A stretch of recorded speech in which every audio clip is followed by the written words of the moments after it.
Right behind me, a family shot a three-legged creature that attacked them and left scratch marks on their house. Wherever it ran in front of the truck, it had that third leg. It was seen many more times all over the town, spread through the news, and people got so scared that they formed a mob to hunt and kill this creature. But the very first sighting is at this house. There was no way to contact the family that saw this happen, so I'm just gonna go up there and knock and hope, because there's a lot of no trespassing signs. How's it going? I'm making a video documentary about what's called the Enfield monster, and we're trying to find the house it happened at. Was that here, or do you know?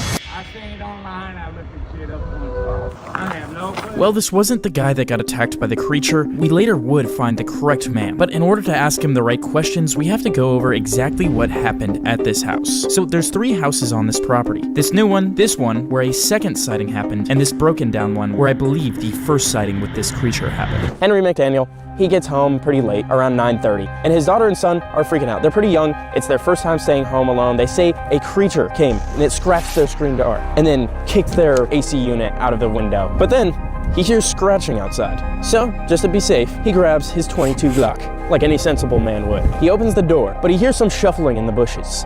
And he's like, once again, still thinks it's an animal. But then it three-leggedly wobbles out the bushes. I don't know how a three-legged creature would move, but he says it's moving oddly, kind of like a little hop to it.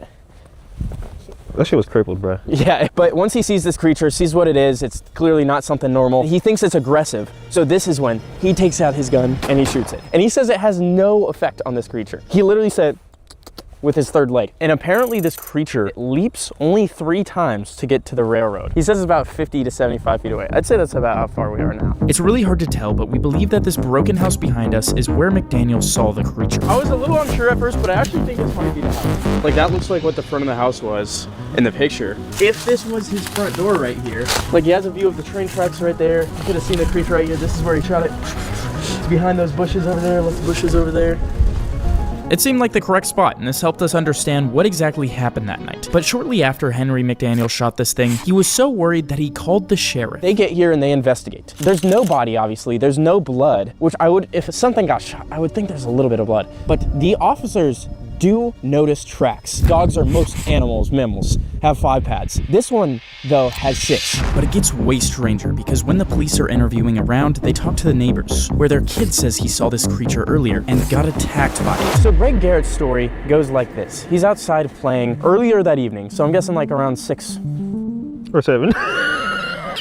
But he describes it the exact same way. He says it's 4 to 5 feet tall, gray, even the same color eyes. But he says this creature attacks him and it shreds up his shoes. And when the police officers look, I mean, his shoes are like kind of torn apart. The officers do kind of believe he's being legitimate because he's extremely scared telling this. And like, I mean, a 10-year-old wouldn't be that good of an actor. And also his shoes, they're torn up. And at this point, this thing's getting put all over the news and people are genuinely getting like scared from this because it's tried to attack 2 people. Someone shot it and it apparently did nothing. Like, this guy is a beast, bro. But there's still a few more sightings. And the next one comes from McDaniel again, 3 a.m. about a week and a half later on the train tracks. And this sighting is where we actually get evidence. So this takes us to the 3rd sighting that happened at 3 a.m. about a week and a half later.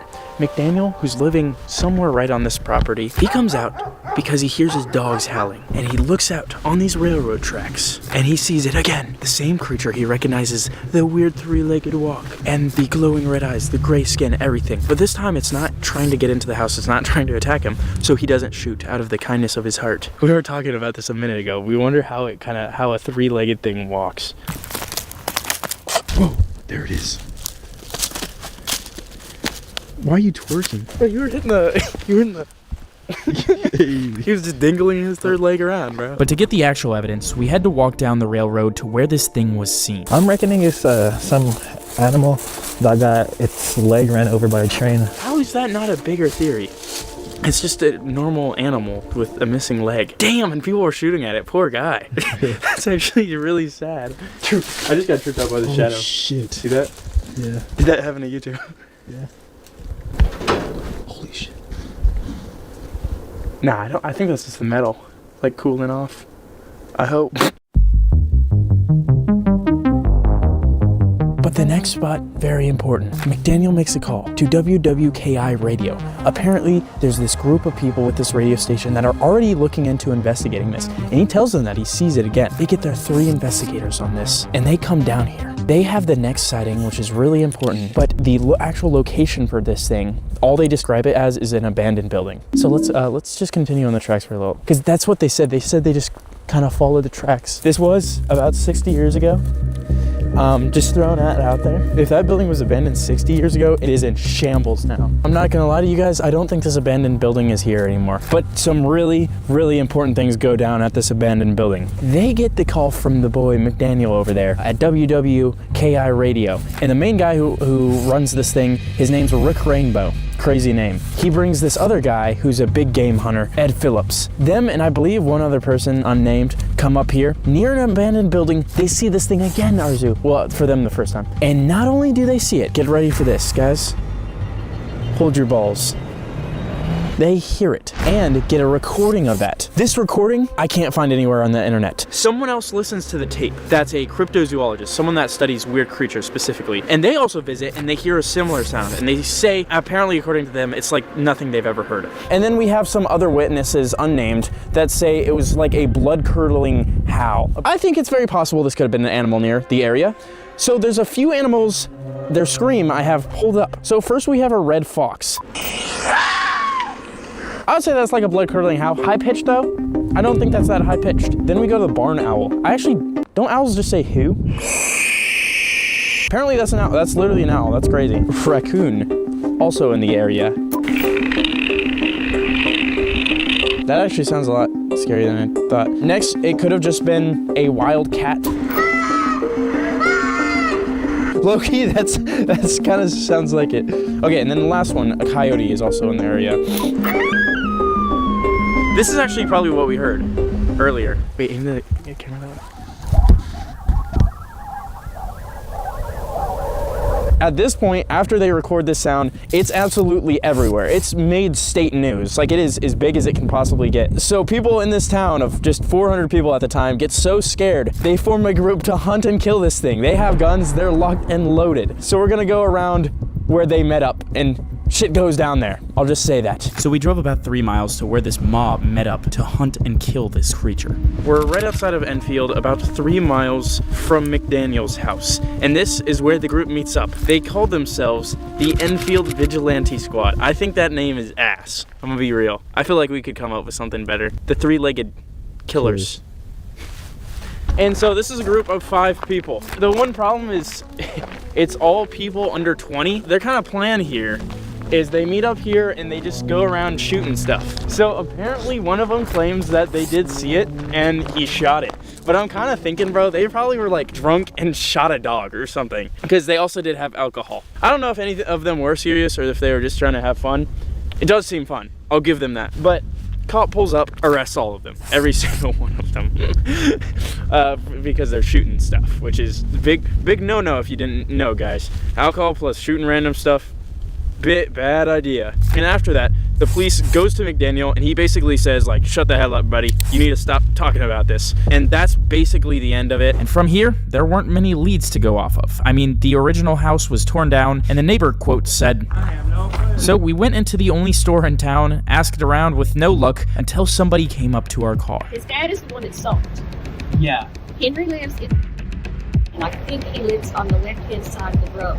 He drives like he was either the son or he's the one that saw it. Okay. And he's your go-to guy if you really want to know something. I do. Well, thank you so much for flagging us down. Dude, this is big. That was so clutch. Okay, so we just went to the gas station to take a little piss.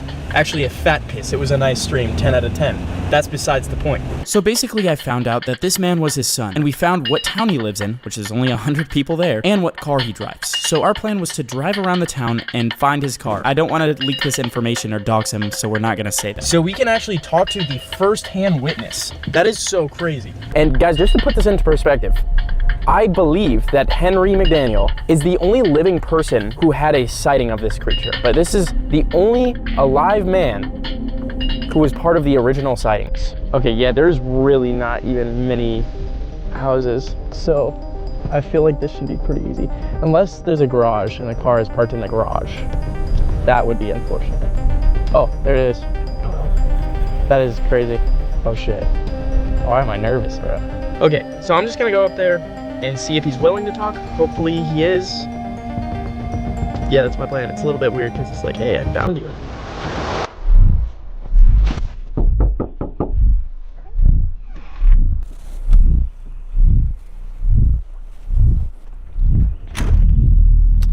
Hey, how's it going? You all right? What's up? I'm not sure if you're Henry. Are you? Someone from Enfield told me you were around here. We're making a video documentary about the Enfield monster. And there went our only lead. But there was still one sighting that is extremely compelling because unlike all the other sightings that are nearly 60 years ago, this one happened just 4 years ago. So unfortunately, all the witnesses of this creature are either deceased or do not want to talk about it at all. There's one last sighting that happened in 2022, way far away from all the other sightings. About 3.5 to 4 feet tall at the back. Meaning this creature could still exist. But even this guy did not want to talk about it. But we're driving to this spot where he saw it right now. And while we're on our way there, I'm going to go over what I think are the legitimate theories. Like aliens. It seems almost that McDaniel himself thought it was aliens. He said that if they find this creature, they'll find a lot of them, and they won't be from this planet. Which is a pretty crazy theory. No way to prove that. The hoax theory.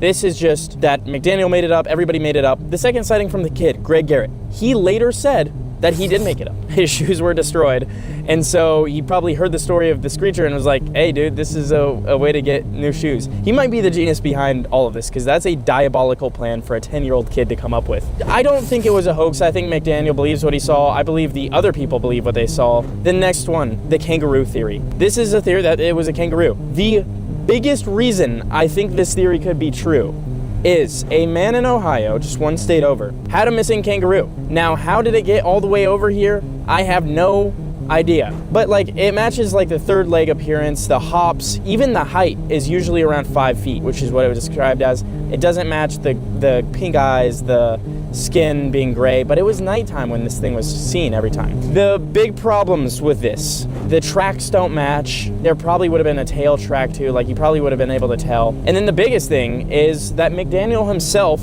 had seen kangaroos. He actually was in the military and he was like, no, this was not a kangaroo. He was firm on that. He put his foot down. He put his third leg down. And then the final theory, which is probably the most far-fetched theory, is that it was an escaped circus animal. That railroad, around that time, there would be circus carts that go through it. And a popular attraction in these circuses around that time was to have genetically abnormal, I guess I'll say, either people or animals. That's pretty far-fetched though. I don't know if I can wrap my head around that. But we're almost to where this new sighting was. And once again, this sighting could be completely fake. I don't know, but we're gonna look around the area. If you saw it 4 years ago, maybe we see something. So this is the weirdest sighting of them all because it happens 60 years later. A man named Zach Starrick. He's driving down from a fishing trip and he drives right through Enfield. And then as he's getting to this intersection up here, the intersection between I-14 and I-45, out of the corner of his eye, out of the corner of his windshield, he sees something flash across. I mean, if it was seen 60 years later, in this area 4 years ago, I feel like it could be here again. He says right before this intersection right here, and then he says in a ditch. So I'm assuming just like this thing right here. But he describes it the exact same way. He says About 3.5 to 4 feet tall at the back, and it had dark gray skin, and it was running on 2 feet. But then I saw whenever it ran in front of the truck, it had that third leg with the tripod set up with the legs. this sighting, if we found out like it was a legitimate sighting, it would change the whole thing because it'd mean this creature is still here. It would mean it's probably not a kangaroo.